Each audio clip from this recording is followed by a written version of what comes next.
Joel having some words with Mike Scott. Wow. That's what JoJo if you want to.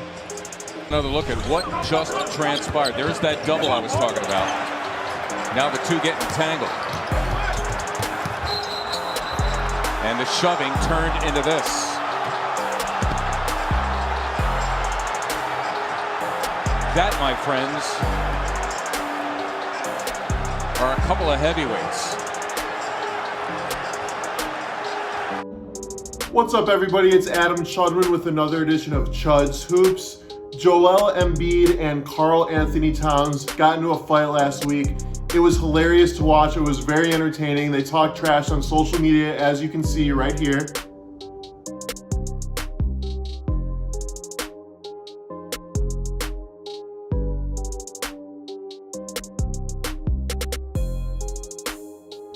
Here are my reactions to my 5 favorite NBA fights of all time.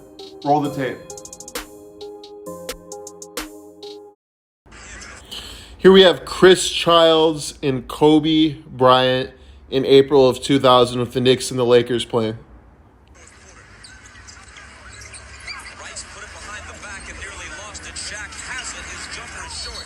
Woo! Chris Childs with the two-piece on Kobe. Look how angry Kobe is. Yo, Chris Childs was way smaller than him, and he did not care. He went in.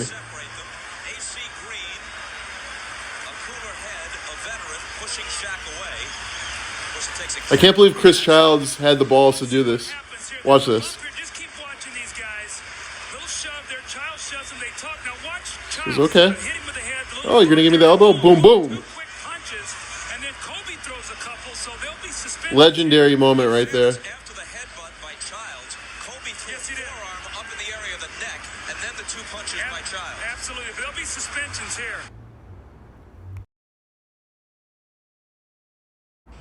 Here's the Knicks and Heat in 1997.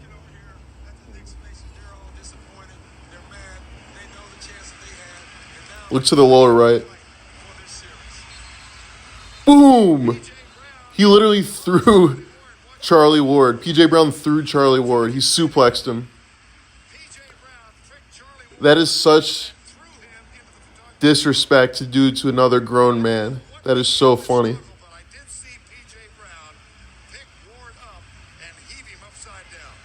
He heaved him. He heaved him. P.J. Brown was a savage.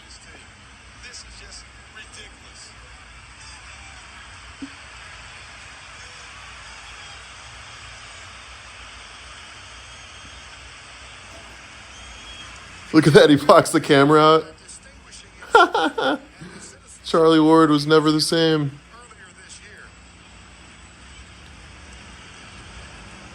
He got picked up by a grown man, as a grown man, and thrown out of bounds.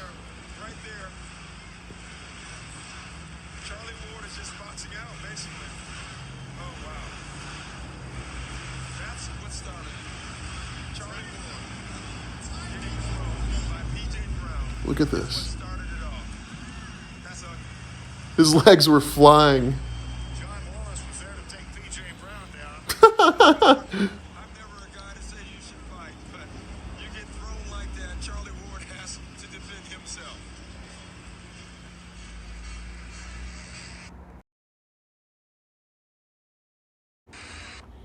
Here we have former teammates Alonzo Mourning and Larry Johnson getting into a fight.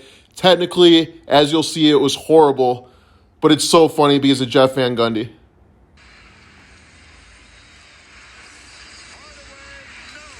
Look at the top left. The Heat and Knicks hated each other back in the day.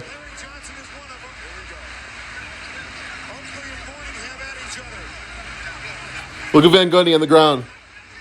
Look at Jeff Van Gundy. He's a rag doll. I don't know what he was thinking going into that. Look at his hair. He looks like he got a swirly. Jeff Van Gundy just got swirlied in the locker room. Oh, my God. Look at that. No, we got to re-roll that. Oh, my God. I got to... I got to see Van Gundy again. Oh, my God.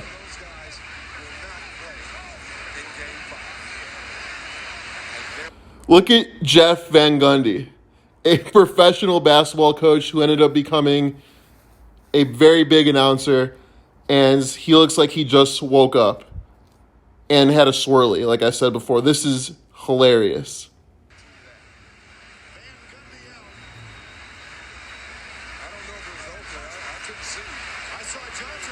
That's priceless.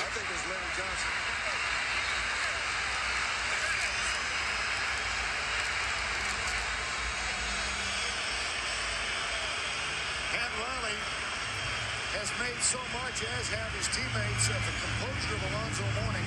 The last half. Look at Jeff, he's ready. Jeff Van Gundy had the eye of the tiger. This has been a great series. Marred once again. Charles Oakley.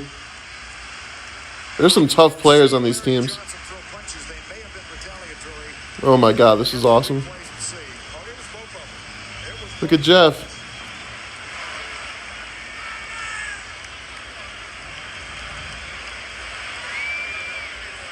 Mourning and Johnson.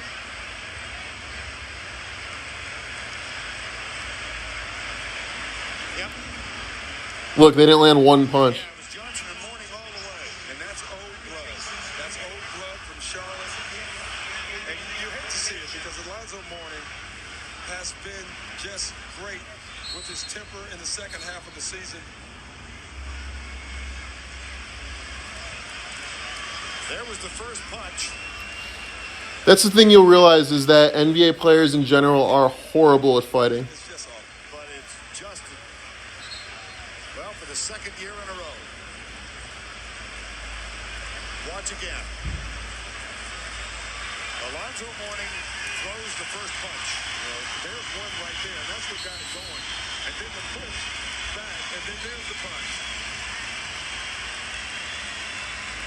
Fortunately for these guys, they are both awful fighters. Here's a great fight between the Knicks and Bulls in 1994. Look at that, Derek Harper, woo, and JoJo English, who barely played on the Bulls. Everybody's fighting. It's in the stands. This is great. Even the coaches are into it.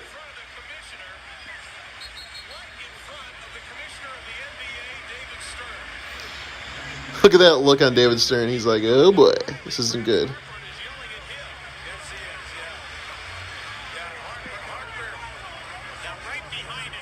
You got Anthony Mason in there. That dude was a brick.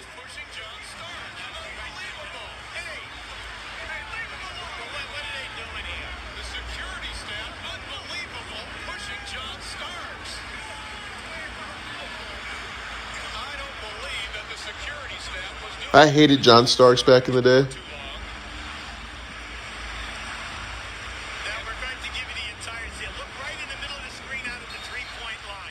Now here it is here. English and Harper. Look at this. They're talking. They push. Now Harper goes right after him, and as he brings him over here and throws him on the floor, you can see what happens. Imagine being in the first row of that. Right over the top of the fans. Look at that woman. One and two. Now in the middle, She was nervous she was going to die. the Bulls are pulling Starks off the top. Unfortunately here, you're into the middle of the fans in row two. Huey Brown still announcing to this day. Who is sitting in the third row here. But it all happened between English and Harper. Now from what we were seeing, you could see that both guys pushed at the exact same time.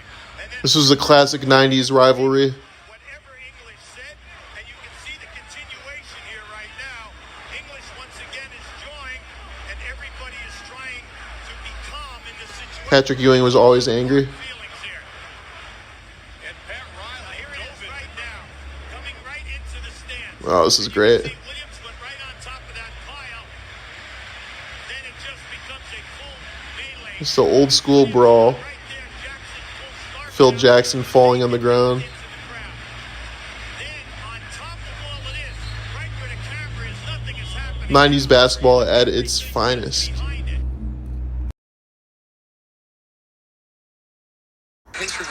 This is the Malice at the Palace, by far the craziest fight in NBA history. Ooh, it's a big push by Ben Wallace.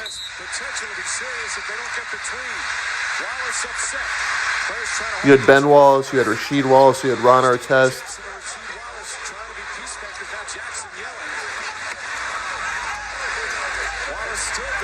Steven Jackson.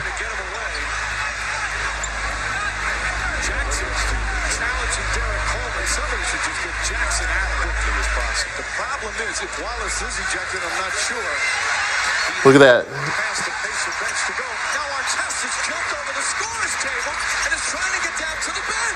Dude. That fan is so lucky he wasn't murdered. Look at this. Security trying to somehow restore order. Fans and players are going at it. The players trying to help each other out. In the stands. This is a disgrace. All the players now, they're jumping in there to try and get the other players out because the fans are coming. This was David Stern's worst nightmare.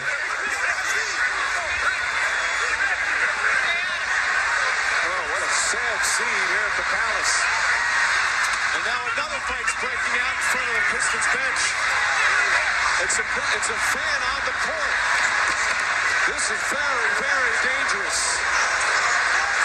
Fans are throwing cups with liquid in them now onto the court.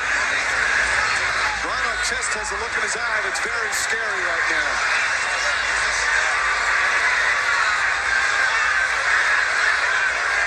You wonder if the official's going to let this game continue. Now they're throwing bottles out onto the floor. Trying to get the Pacers to go back to the locker room.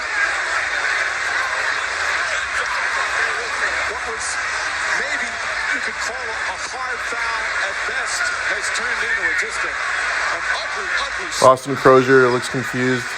Chuck Person. The officials, I think they're going to call this game off, and that should be the outcome is definitely decided. Yo, they're throwing so much beer on him. Look at that. Look at the fans. This is insanity. This is a bad showing from the Pistons fans here. Just firing bottles from the stands. The Pacers have all gone back into the locker room, and they're getting thrown a lot of debris, and they're still not all the way through. For some reason, they hold Austin Crozier out. They won't let him go under the top. Look at that, just throwing beer on him. Look at that guy. Just threw the beer on him. What a disgraceful showing from the Pistons fans here.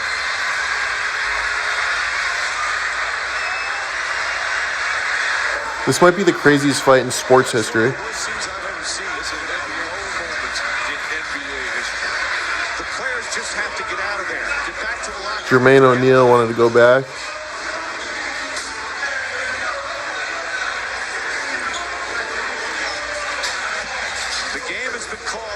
Announcement has been made. The game has been called, which was the right call. The outcome obviously is over. And players, they called the game. It was such a bad fight. With the emotions and the tempers being completely lost. It all started with a foul. Ron Artest with a foul. But Ben Wallace deemed was too hard. As you see the Pacers going underneath the tunnel trying to cover their heads. You can see the debris, some of it being aimed at him, and a lot of it you can't see that's just missing wildly. I don't think there'll ever be a fight like this again. The security did their best, but it had escalated to a point where there's players and fans fighting in the stands before there was enough security around. Let's go to Jim Gray. Mike and Bill, I was sitting right next to Ron Artest when he was laying down before he went into the stands. A fan came and threw a beer and a bottle on him from point-blank range. When he got hit by that, he erupted. He knew exactly who it was, and he jumped right out after him. The fan got in very close proximity, and that's what triggered Ron Artest, who had been lying down, even after Ben Wallace had thrown a towel at him. Ben Wallace is strong as hell. I was standing